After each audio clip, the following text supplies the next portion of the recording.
Zero Bravo Bravo, good afternoon to you. Report your altitude? 2,000 feet.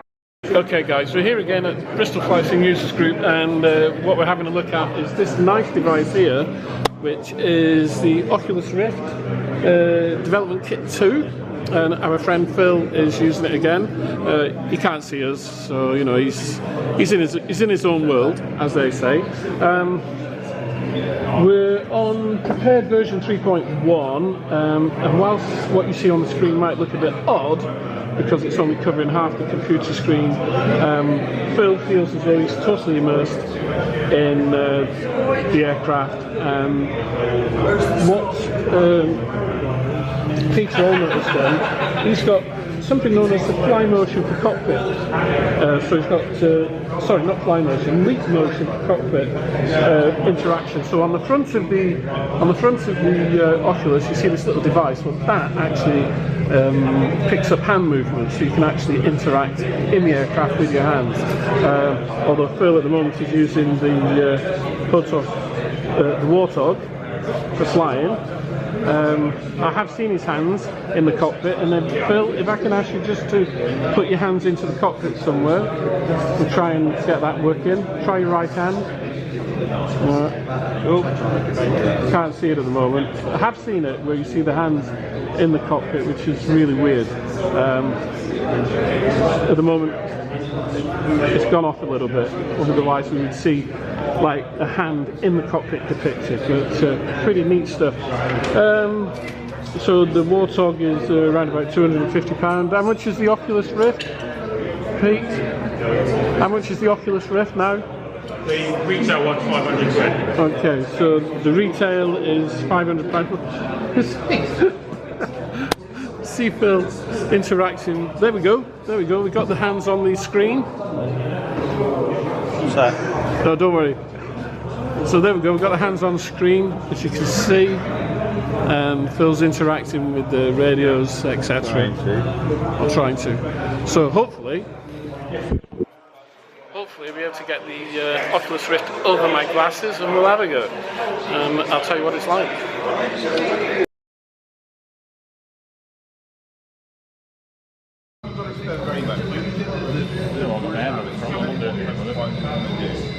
I think I'm biased, but the photographic scene I do is without, because it's a character. I'll explain with my keyboard.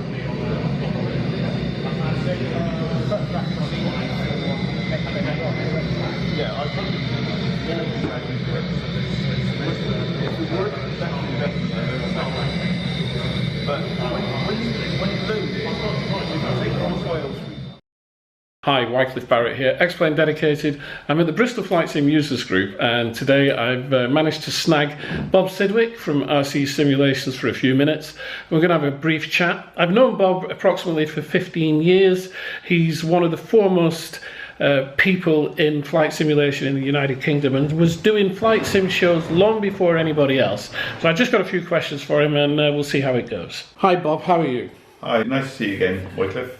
Okay, well, thank you for giving us a few minutes of your time. I know you're busy, and we're here at the Flight Sim Users Group, and people obviously want to ask you a few questions, but I'd like to ask you a few questions. And the first one is, how did you first come to flight simulation? In a strange way, really. I bought a PC, and it was extremely unreliable, because we're talking many, many years ago. And the only thing I thought was interesting with it was actually the fact I could run a very basic flight simulator on it, which was the original Microsoft simulator. And how long did it take you to realise that that basic flight simulator was not good enough for you and you wanted something better? Well, for a while it was the only thing that was actually available, and then we found a little program that added sound to it, because the original one didn't have any sound, just the internal speaker sound, and it also added colours to it, more colours to it, and so we ended up selling that, and that's how we got actually involved in this.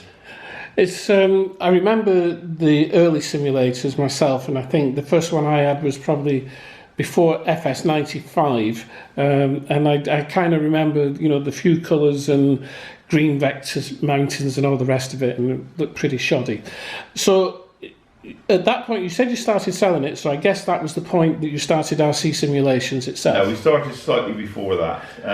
RC stood for radio control. Right. And also it stood for Robert and Carol. Ah. Yeah, so I still run the business with my wife. The thing that I found interesting was I was a very avid model aircraft flyer. Yeah. And when I found this particular simulation, which is not available anymore, it was called RC Aero Chopper.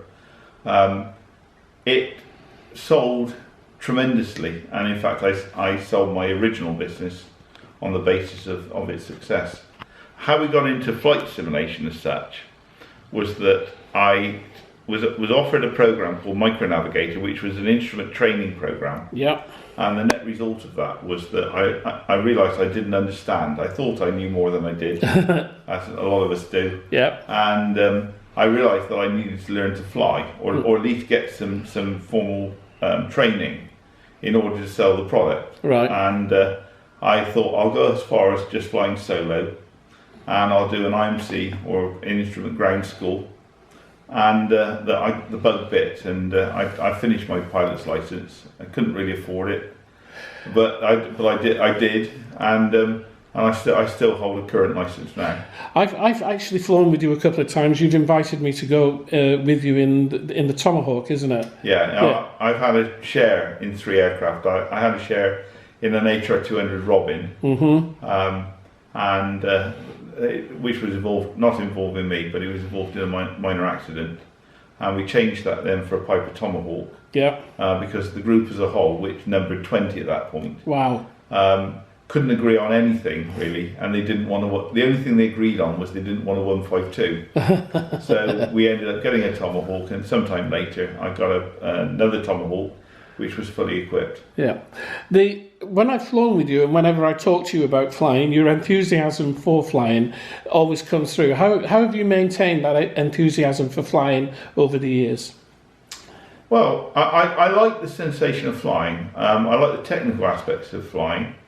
I think that there is a very large overlap now between flight simulation and real flying. I am against the self-taught school of flying. Yeah.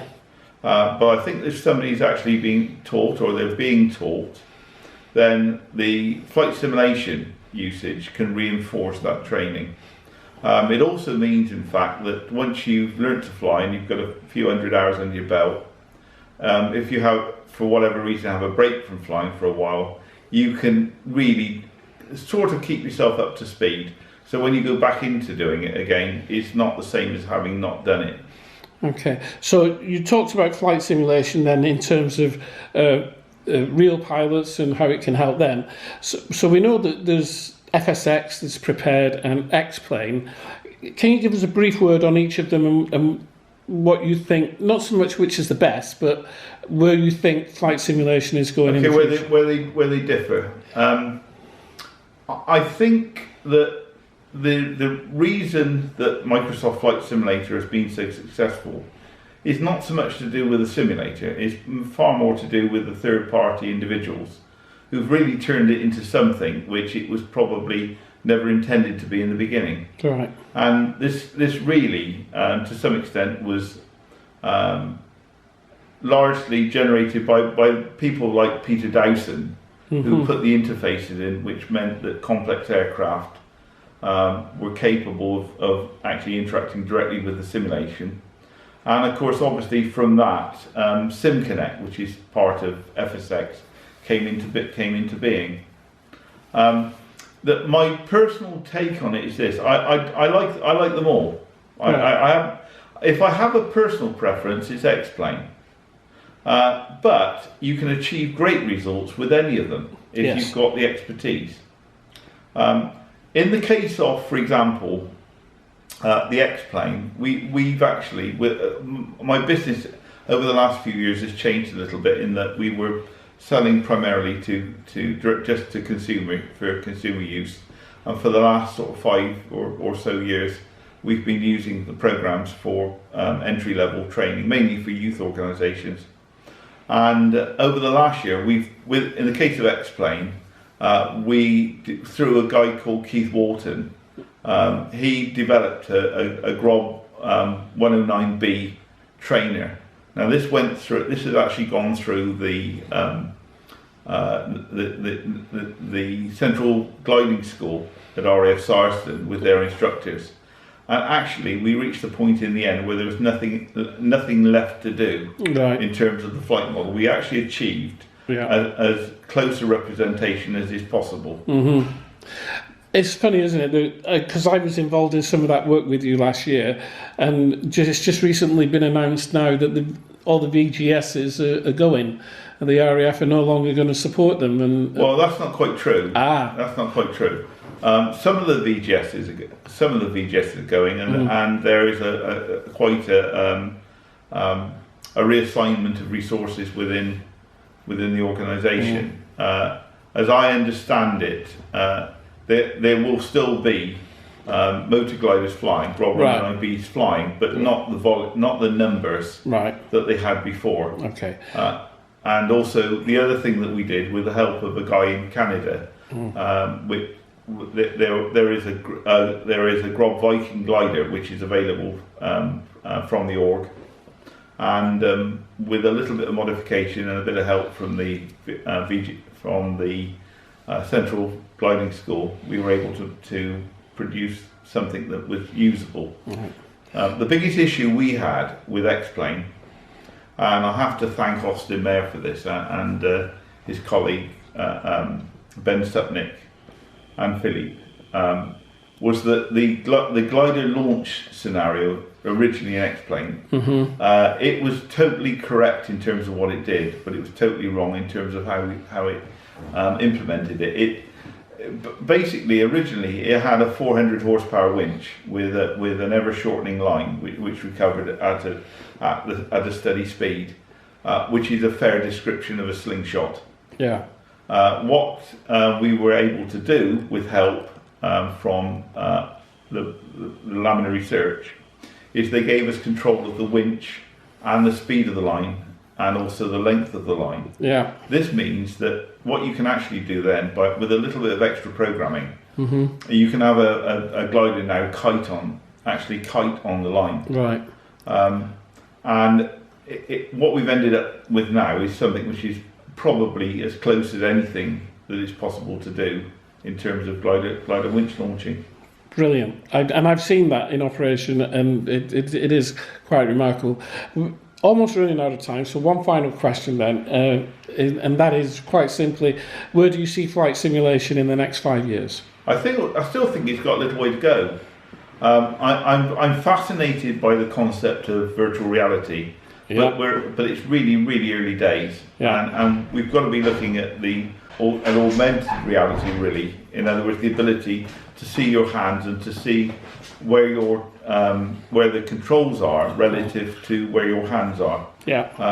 At FSU at the FSUG meeting today, somebody's actually showing a leap motion, which is quite remarkable, but it's still incredibly early days. Okay, well, thank you very much, Bob. I thought that was only going to be 5 minutes, but it turned out to be 10 minutes. So thank you very much for your time. It's a pleasure. And we'll see you again soon. Yes. 1 hour later. Hi. It's been an hour's drive back from Bristol, and I'm here back home. I just wanted to finish off the vlog properly. I had a go in the Oculus Rift, or should I say I had a go with the Oculus Rift on. I did manage to get it over my glasses, and I must admit it's really, really good. Even though the resolution is better on SDK2 than it was on the previous one, it's still a little bit fuzzy, but I must admit, it's actually really quite good. The person who was having a go before me, not Phil, but another person, he had a go and he felt quite sick. He felt a bit ill, and so came off. But I had a go and I didn't feel ill at all. And I think the reason being is that what I did was that I moved my head. So as I was turning left and banking left, I looked down the wing, and it didn't really make me feel ill at all. And I did quite some nice flying. And one of the things that Peter said, who has the Oculus Rift, was the smoother you fly, the less ill you feel. Well, I started off flying quite smoothly, but then I started doing a few aerobatics and flying in between trees, knife edge, etc. And I felt great, no problem at all. So I think it's just a case of getting used to it. And if you're used to going in large simulators, then that won't be a problem.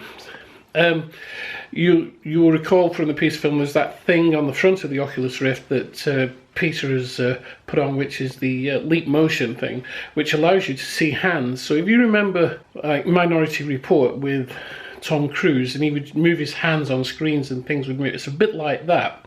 And you see these animated hands on the screen, but as you move your fingers, however you move your fingers, that's how the animated hands move on screen. So you can actually manipulate things, you can start the aircraft, you can press switches, etc. Far better than when I first tried Oculus Rift back in RAF Cosford, not last year but the year before. So it's coming along in leaps and bounds. There's a new SDK coming out in the middle of this year where the resolution will be increased and the unit will have headphones built into it. There'll be the hand sensing thing in it and lots of other stuff. So when the new one comes out, it will be superb. I forget how much Peter said it was. I think he said it was something like £500. A lot of money, but it is a full immersive experience. You look down to the left, you look behind you, and you see the back of the aircraft and everything. So it is really, really good. Whether I would get it, I doubt very much, but I can see how some people would get it and it would be useful. I enjoy going to the Bristol Flight Sim users group because there are always people there that are interesting to talk to. Peter, for example, Andy. I'm not going to say their last names because that's up to them whether I put it on. But it's always interesting talking to these people, and Andy and I had a real good conversation about ATC software and stuff that Ross Carlson has been doing. Peter, of course, he brings all the techie stuff because he's got his own company. That's why he's got the Oculus Rift, etc. It was really nice talking to Bob Sidwick. Bob often turns up each month, so it was great to have an opportunity to chat with him. The one person that didn't arrive, who I was hoping to come, would be Joe from Pilots Plus. They've been creating some stunning sceneries. They've done Southampton. They've done a new one just recently, which I did a vlog on last week. And it would have been nice to have met up with him. He was going to try and come, but he was in a meeting in Exeter yesterday, so couldn't quite manage that. Hopefully we'll get to him next month and we'll be able to have a chat and an interview with Joe from Pilots Plus next month. Hope you've enjoyed it. It's been a different vlog, and as always, my name's Wycliffe Barrett, and we'll see you soon. Cheerio. Yeah.